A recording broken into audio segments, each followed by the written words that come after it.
भाइयों को, अध्यक्ष जी को, कार्यक्रम के संयोजकर्ता को, आनंद भैया को, जिन्होंने सकुशल संचालन किया है इस कार्यक्रम का, मैं गौरव जी को प्रणाम करता हूँ। उन्होंने अपनी आवाज से हमें आवाज को प्रस्तुत किया है।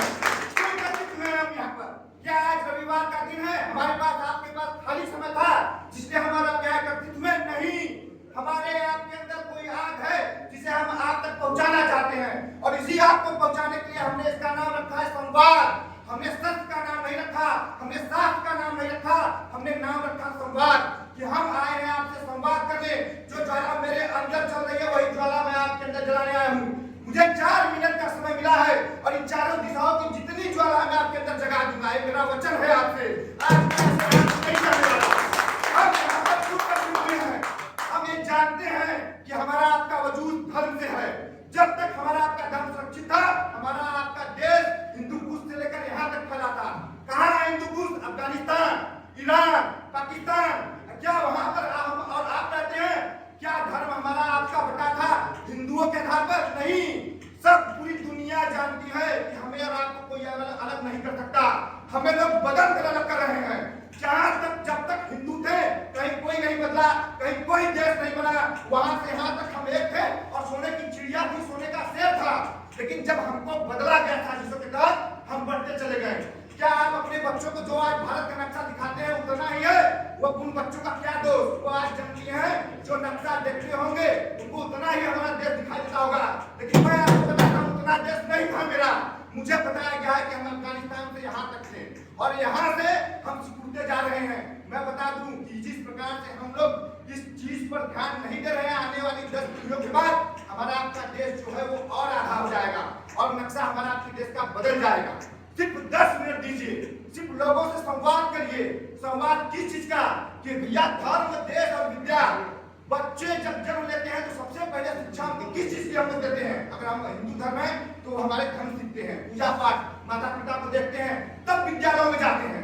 तो भैया वो धर्म की उनको शिक्षा मिले और उस शिक्षा को बढ़ाएं।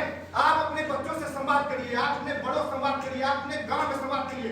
सिर्फ 10 मिनट। आप किसी भी व्यापार से जुड़े हो, कहीं रहते हो, क्या आप 10 मिनट निकाल कर संवाद नहीं कर सकते कि हमारा आप कैसे सुरक्षित रहेंगे? आप अभी 2 साल पहले देखें कि बांग्लादेश में जबरदस्त आंदोलन हुआ था। वहां पर कौन मारा गया? जो अल्पसंख्यक थे, हम और आप इफरात धन बनाने के बावजूद बांग्लादेश में सुरक्षित नहीं थे। जो आपके बड़े बड़े कारखाने हैं, बड़े बड़े अट्टालिका हैं, वो सुरक्षित नहीं है अगर आपका धर्म सुरक्षित नहीं है। और ये सुरक्षित कैसे नहीं है? जहां जहां आप अल्पसंख्यक है वहां सुरक्षित है। और जब आंदोलन वहां पर विधर्मियों ने मारा तो किसे मारा? हमें रात को मारा, हमारी आपकी दुकानें लूट ली गई और हम आप हैं इस चीज पर ध्यान ही नहीं देते हैं। हमारे आपका जो ये कार्यक्रम हो रहा है, जो दूसरा पड़ाव है, वहां से बस एक चीज लेकर जाइए, संवाद करिए। मैं आपको बता रहा हूं कि हमारे आपके धर्म में सिर्फ एक देवी देवता है जिनके पास कोई शस्त्र नहीं है। क्या आपको पता है? माँ सरस्वती वाणी की देवी है जिनके पास कोई अस्त्र नहीं है। क्यों? क्योंकि माँ सरस्वती को पता है कि मेरी वाणी सबसे बड़ा अस्त्र है। अपनी वाणी को क्या किसी ने माता सरस्वती के हाथ में तलवार देखा है? आपने काली के हाथ में देखा होगा, दुर्गा के हाथ में देखा होगा, भोलेनाथ के हाथ में देखा होगा। माँ सरस्वती के हाथ में किसी ने देखा है? नहीं देखा है। जो हमारी आपकी आवाज है उससे बड़ा कोई नहीं है। बस उसे ही हमें आपको पहुंचाना है दूसरे के पास।